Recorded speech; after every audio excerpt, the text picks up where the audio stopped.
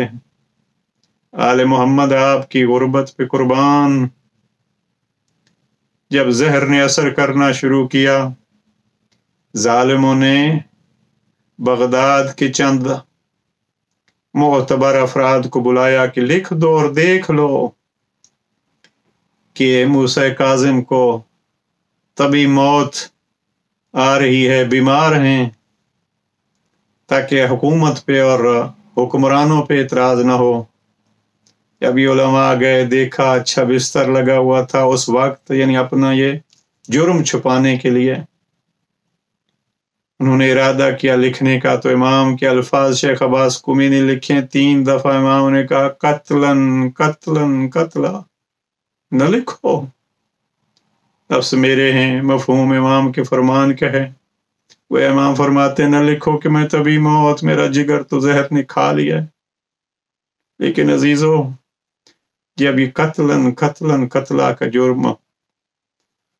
جملہ امام نے فرمایا، ان معززین کو تو باہر بھیج دیا گیا، لیکن پھر اسی گھر سے اور اسی مکان سے امام موسیٰ کاظم علیہ السلام کی صدائیں بلند ہوئیں، پروردگار مجھے اٹھا لے۔